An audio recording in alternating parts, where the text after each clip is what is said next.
Media estate kwetuli abato banaje musinzidde obanga mutulaba abali mu Uganda lunaku lwa kusatu abali mu diaspora Middle East America South America everywhere from jolabira podcast eno njagala okwebaza kuba nti nno obera ko oli buli saawa okuwa feedback or liking or sharing amanya ngabo joyenze ddi ku mwesigwa atera nkomyone Aldrine Nsubuga senior Mr Pedigree era nga babangudde ekikopo aba Liverpool ndi champion no bagamba ndi champion sasa ko mu office yenga buli jjo maida cyava mutacyagala kujja kusanga eje tukwatira mu buti agamba sewo abera busy on yano kujja obera ko please allow ne basound bagamba abasajja ayingira batayingira Aldrine me mujiri gitya wadde obuzeemu mirimu semibi nali ndi ku nsonga za kikopo kya Liverpool wantawanya nnyo wantawanya nnyo nga season egenda mu maaso so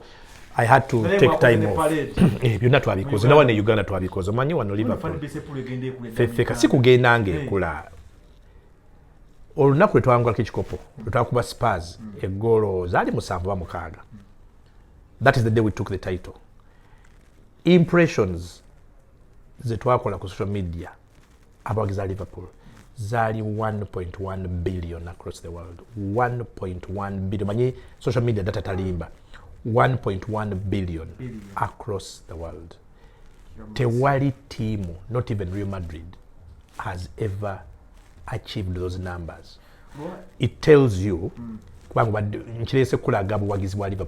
it tells you how big the Liverpool fan base is right now.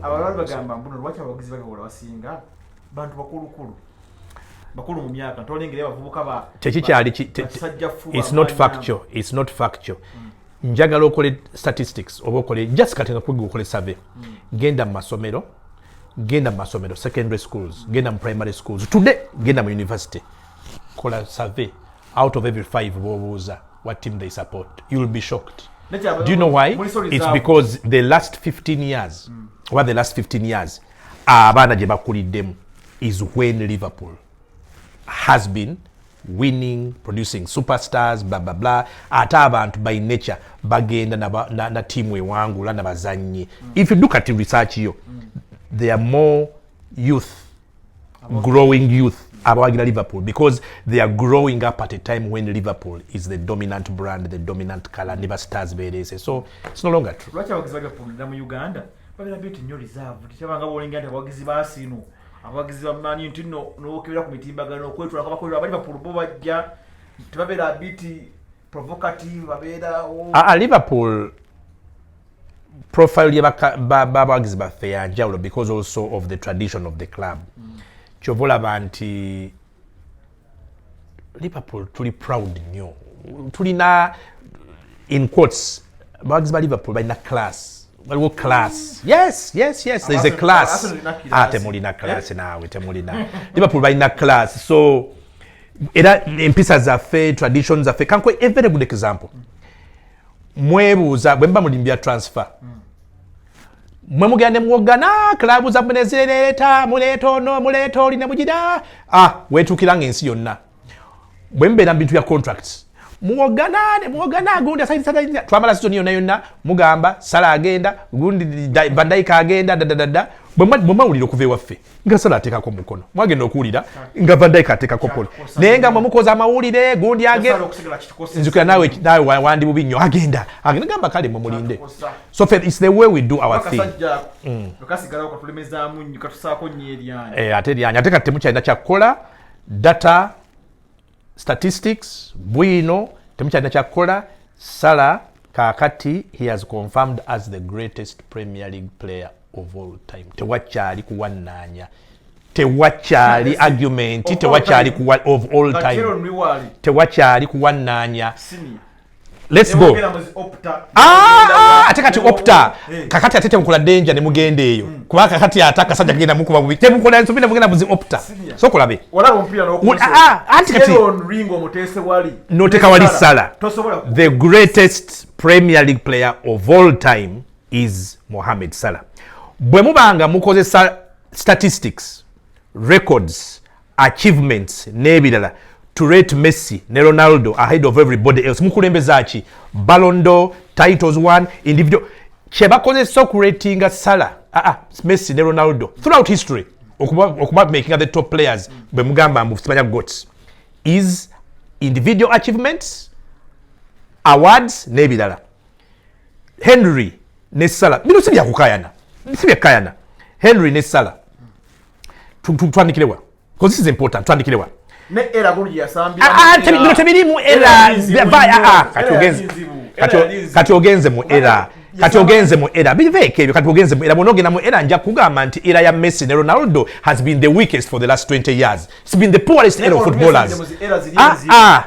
If you use era nkugambye Ronaldo ne Messi bazanyidde mu era nga they are the only outstanding footballers mu era yaabwe. Why make them calls? Thierry Henry was a 4-time golden winner. Golden boot winner. Thierry Henry 4 times. Messi is 4-time golden boot winner. Salah. Henry is 4-time golden boot winner. Salah is 4-time golden boot winner. Henry is 2-time Premier League footballer of the year. Salah is 2-time Premier League footballer of the year. Henry was 3-time football writers footballer of the year. Salah is 3-time football writers footballer of the year. Babi enkanya sofa. Katugende ono watandise omusukulumako. Tutandike? Salah bobala golo nokusako n'emipiira ese golo biveeko kubanga ebigolo bye musinga ebyo totala wana nkugambye nti bonogenda mu direction eyo Salah ina golo bweziti olumi mipiira emeka awo you are wasting time bwogamba nti kati mugenda mu golo. Please don't bother because already Salah is number 3 all time goal scorers already. Ngabamusinga Shiara ne Andy Cole, they played more, their league had more games. Abasinga kati Salah goals all time Shiara ne Andy Cole, they had league yabwe yalina more games played. Kakati ono already bano bonna abatudde yabayisiza ali mu kyakusatu, so ekyo kiveeko ekyegolo kitokite. Bono genda mu kya season in season out. Salah won 14 mu career, 14 player of the month awards mu career ye 14 ndibamulonzenga player of the month in his 8 years. Henry was 4 times player of the month mu myaka gyo 8. By the way, tuli ku myaka gyegimu, myaka 8 eja Henry, myaka 8 eja Salah kyekimu exactly.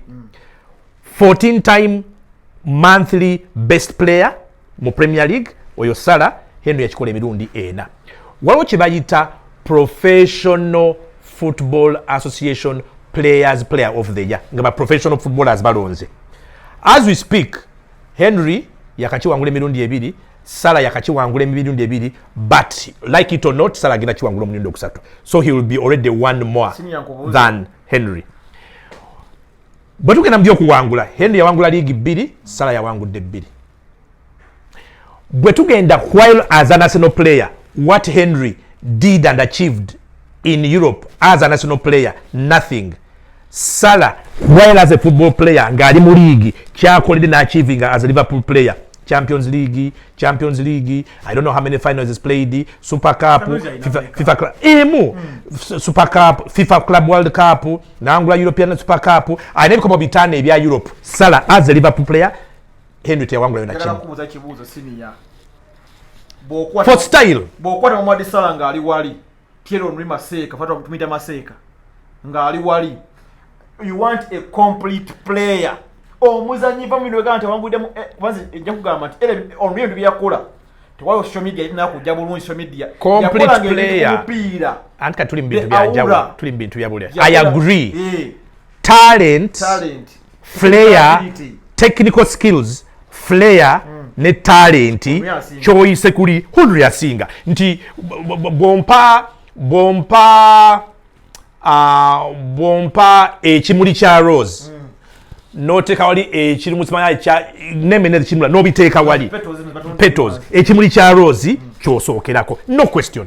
Talent, technical skills and Henry is the more beautiful player on the eye. Technical skills, you want to watch, you can watch Henry all day ahead of Salah. I agree. Problem is omupiira mugukyusiza nnyo bammwe ne ba UEFA n'abala today nti mmwe kati mwabitulekedde kibeere just a choice of nze njagala style ya gundi saagala ya gundi bwe mukiri today bwe mba murating abasambi temukyali ku style otherwise Philippe Coutinho would be the best number 10 that the Premier League has ever had for style. It should be a question of preference. Those all labi. But mugenda mu style, mugenda mu preference. Bo notice that Thierry Henry ne style jenjagale nnyo. Bwe mugenda mu preference, omulala ajja kuleeta omusambi omulala. For example, waliwo omusambi bayita Dimitar Berbatov. Muba striker. To me, if we went for that, there is no one better because of style nachi. So, eyo biwanvu ya story. What these days chemugezaako kuleeta mu standardizing is when you use data, bichi, statistics ne achievements. On that score, akanda kasinga Henry, but on the score of who is the better player. Ate olugenda on a general perspective. Onwibi yakola ku France. Salah kyamulimye okukola eno ku ggwanga. Lendako. Salah is Egypt's all-time record goal scorer. Agenda mu goal che. Anti de katuli ku checho oli ku international football. Oli ku international football. Anti kati oli ku international football. Sura wonsu uleo. Yes. World Cup yamu yina. Sura wo. Oli taino of course taina World Cup. Twali African gundi. Nayo oli ayinachi. He's a two-time African Football of the Year. Henry has never been. He has never been.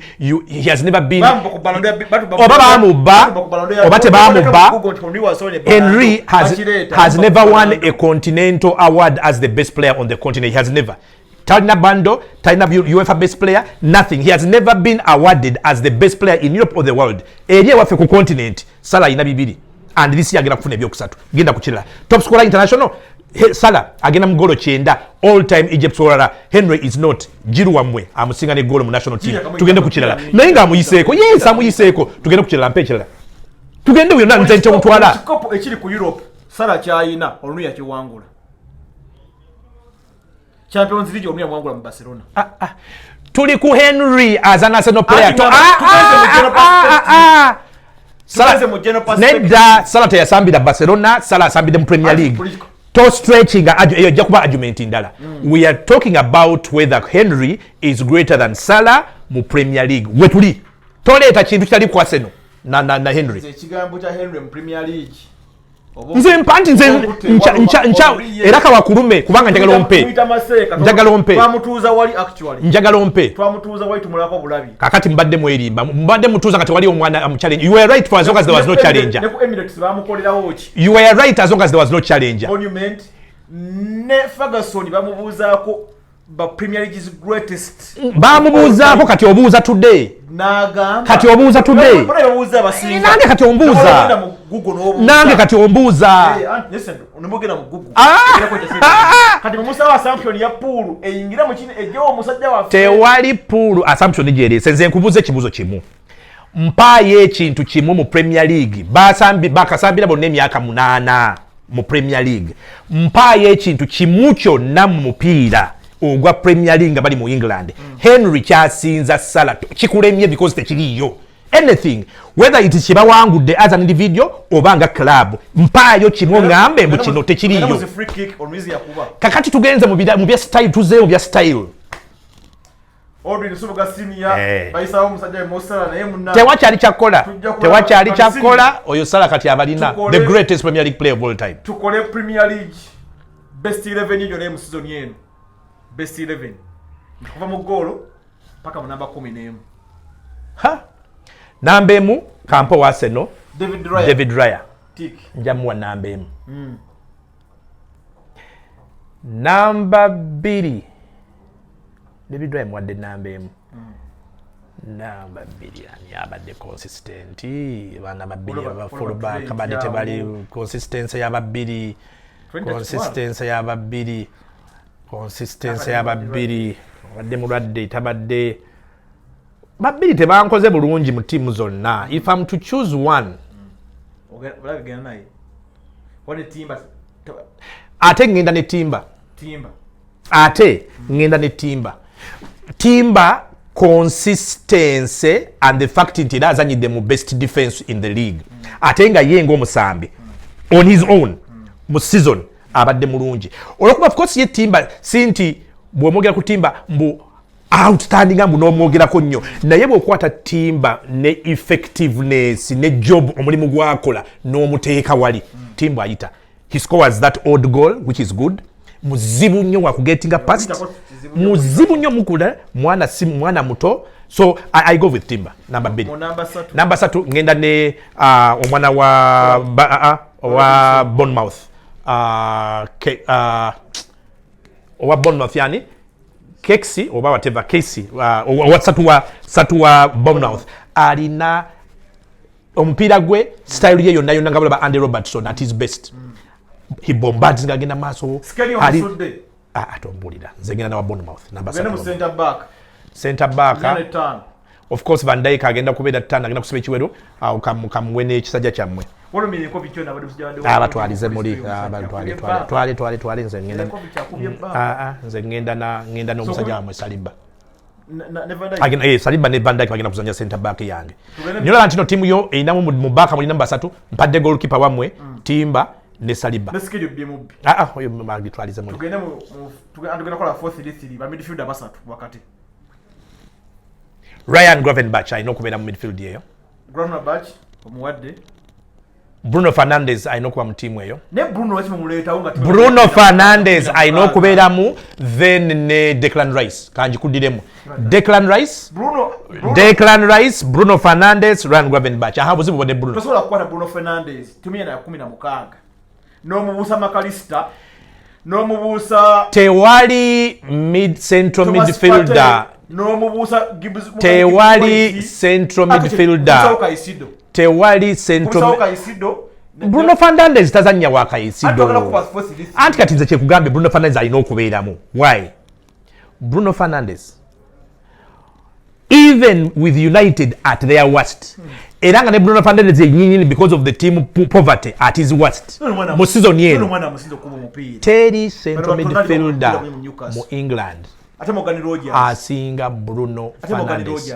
abali basoni villa bakubye mpira gubadde Bruno Aston Rogers number 10 si central midfielder antoka tukole 4-3-3 ankati obuziwa buli bwebuti onsaba nkuwe timu yange nompe yiyo kati wobyononera bwonsaba timu yange mbadde timu yange kati womba timu yange ayagala nkuwe timu yo kati awo tukyayina debate yonna oba tukyayina interview wazingu yagala timu yange kyokati yagala nze nkunemingire yiyo kakati awo tukoze tutya kale owadde Bruno Fernandes Rice Declan Rice ne Gravenberch Bruno Fernandes for his consistency at creating and scoring from central midfield season in season out akuwa double figures he's Man United's top scorer he's Man United's leading assist provider for the 3rd or 4th or 5th time consistency ye mu producing double figures as a central midfielder eyali akina yali Steven Gerrard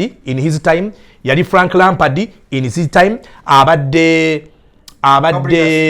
Fabregas in his time no omulenzi wa muono omulenzi wa owa Man City ya retired Kevin De Bruyne if you have a central midfielder who consistently scores and assists in double figures season in season out tewali kubuusabuusa so for me that is the one tugenda wala no wangu nnyo Salah of course alina okuba mu abo Isaac alina okuba mu abo nebokayo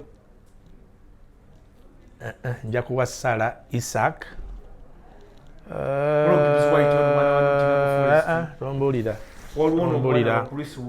Isaac Salah waliwo no Rogers watu wali muteesaawo Watkins bonna bali awo babuuza ebibuuzo kampe Isaac Salah ne Rogers mukani Rogers kunze owa Aston Villa kati abo basatu n'abasatu abo makati ne bakanji kuwadde bengenze nabo so significantly for your interest Arsenal a number na Declan Rice Raya Timba ne Saliba abo bana Liverpool a number 2 Salah batano Ryan Gravenberch babiri United einayomu Bruno Fernandes Aston Villa einayomu Rogers Newcastle einayomu Isaac abalanga nani ngula gwenagize mo Rogers goles gambo zabazi before ibiri bisine emizo okoze 4-3-3 beyo kale yaudde cyo ngamba senior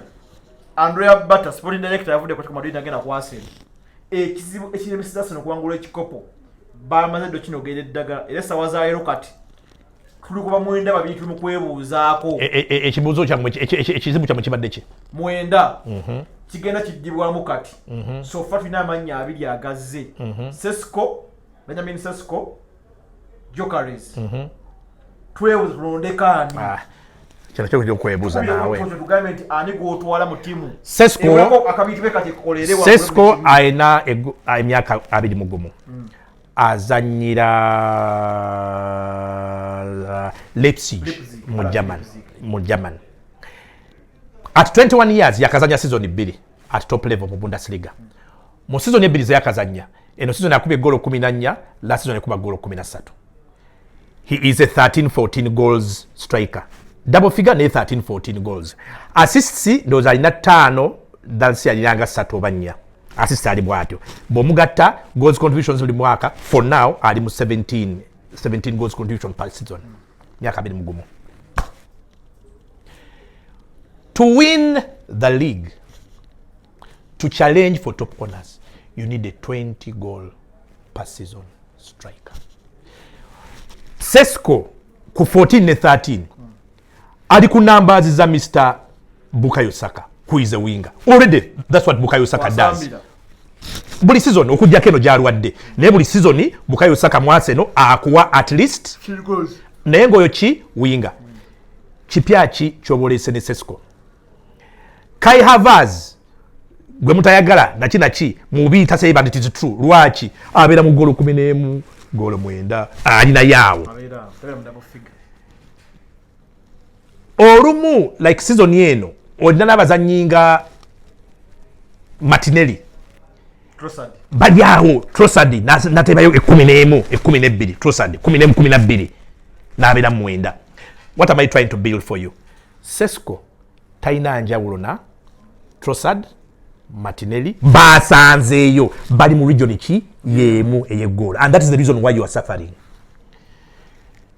kato temuli ku level erinda mutuleeta tu building tulabe omwana mwagala njawuzi Gyokeres in my opinion for the last 2 seasons in Europe Gyokeres is the best striker anywhere and here I'm saying 2 seasons season yeno newedde for me he is the best striker in Europe azanyirawa mu Sporting mu Portugal mwana mu Sweden ayina emyaka 26 Gyokeres for those 2 seasons has scored more goals mu kisaawe than Mbappe, Ken, Ibrahimovic, Isak. You little mutebi no center forward mulayina gumanyi. You bring your best center forwards mu nabumanyi. Mu season Z2 consistently abasinza kutebe goal. Tateba goal 2. Ateba goal 3 mu 5. That's his numbers. Or your goal scorer center forward. Portuguese League, Farmers League. Bwe bagamba Di Maria yava mu ligi ki? Luis Suarez yava mu ligi ki? Leka Luis Suarez yava mu ligi ki? Di Maria nga tanagenda mu Real Madrid yavaawa. Leka kati to compare bazanyi bazze mu Premier League kunkola manti abazanyidde mu Premier mu Portuguese League ne bavaayo.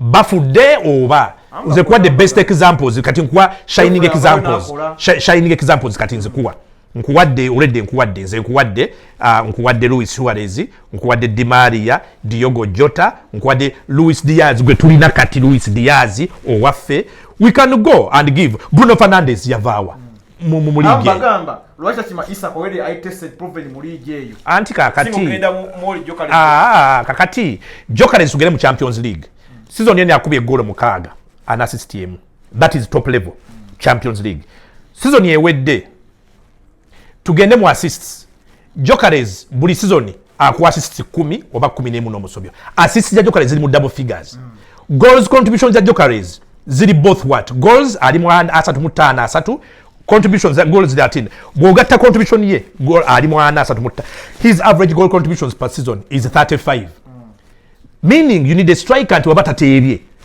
ate aplayinze in someone else.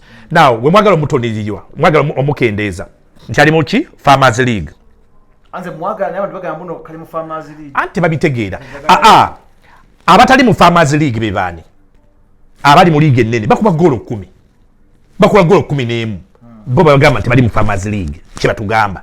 Isaac afuuse ensonga ewaffe yava mu liigi ki gezaako okujjukira Isaac yali asambira omupiira. It wasn't even mu Portuguese league. Isaac yavamu bazita mu Sweden. Yera yali mugundi, yes. Mu league omuyita ki for 3 seasons akube goal 219 212. A talented player is the player. Isaac teyava Spain, teyava Italy, teyava German, teyava France. Yava mu Schengen. Yava mu Schengen region. But let me tell you something else. And this, if it doesn't convert you, then I would be very shocked. Ekiteebi nze kyengamba is the greatest natural goal scorer in the history of Premier League. Kyenteri gwamba kyechani ki Haaland. I think eyo tolina debate ku goal ze. Kivuddeyo kigenze Germany kikomyewo ne kiva mu nsi ki Norway. Norway. Schengen. Sweden si Schengen. Isaac gwe muliko kati tava mu Schengen. Haaland Schengen.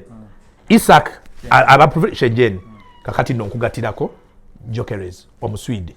I am also trying to give you a pattern. It could be coincidence, but why is it that lately the goal scorers are coming from the Schengen region? Because that's what we have. And the ones who are coming up previously, tebabadde na reputation obamanya because Isaac, who was Isaac? HNC Haaland, who was Haaland? Gyokeres, who is Gyokeres? That is something for you. So if Haaland omushenjeni akoze, if Isaac omushenjeni akoze, why wouldn't Gyokeres kukola? Bazanyi bafa CR7 atomo nzijukiza yali wa musambi wachi wa sporting. So league je mwogerako a producing a talent, league enene nizima platform to bring and so, go ahead. So Arsenal yasaninga Gyokeres. Ekyo kyote kiriko question. Oyagala golo kati, oyagala kuwangula kati, oyagala world class striker. Nze nkugambye mu myaka. Let us talk about this season. Mubona benkugambye ndi amusingige golo. He has scored more goals than Mbappe, Kane, Lewandowski. Pose nani walgo twagambye mutebi wa golo, abateba mu abama golo abo. So you need a center forward today. It is Gyokeres. Sinya tugende ku Liverpool team yo. Mokola business very fast ate quietly. Frimpong azze mu kifo kya Alexander Trent. Was Momorese bamita fits. Omanyima abajabadi W eba V. Babaji pronounce nga V. Fit. Momorese Florian Fitz. Aje wali mu maaso. Puno ngisa ininga abantu. Mufudde tugenda batta. Last season twaspenga sente. Netuzi reservinga. Magula kiyesa yekka. Kakati bwetuwangudde kikopo netugamba okay, so we can actually dominate. You get if tubagaga tutogera bogerezi, but the issue is if we really must, we must have him. Ebintu byemye ku bituyambye kyekyatyama n'okuwangula liigi nti mwe club endala mwogera nnyo ebintu byammwe ne mulaga nti mukola nnyo muki fe tugenda behind the scenes. Fe tugenda behind the scenes ne tukola ne tubeera organized. The same thing mukyali mu Arsenal tewangula simanya biki season ebadde mbi fe ne tumanyirawo nti leka minutes tukiwangudde bano bagenda kwejira oyagalani kubanga ono omusajja bwe yajja yali yawayo list ye abazanyi baayagala batunuulira ne bamugamba essente tujja zikuwa. He has proved that he can deliver. The money is on the table and look at what we are doing. We are buying our gap, awali ekyetaago wetuteeka. Trent agenze leeta bbiri. Frimpong by the way going forward in terms of numbers he scores more prolifically. Nebagambye takuba ku timba eri mu Budaaki. Timba amutuusa. Kakati fe tumanyi. Fe tukuleete fe tukuwadde omusambi because ate mwe kyemutamanyi nti mwewammwe temuzanyisa ate nga bbiri. Oyo mwana atera kuzanya more as a winger nedda no Frimpong. Atera kuzanya more as either midfield, attacking midfielder or winger. Kubanga strength ye singa nga mutanso kola ki okudduka ogenda maaso. Exactly. So that's why Timba azanya aina azanya because azanya. So yes, Frimpong nabeda direct, it is apple for an apple. Trent qualities za Frimpong. Ukijja kati Frimpong ate he's a better defender than on agenda name assisting.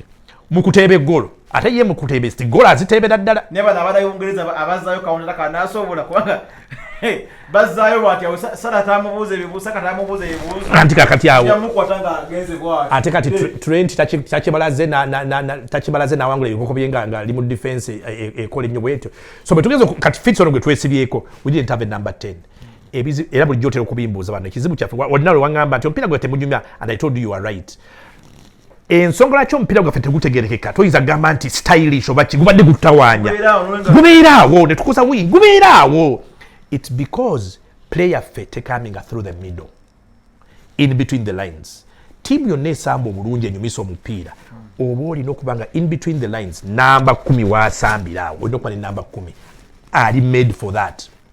We've lacked a number 10 since Mr. Philippe Coutinho left.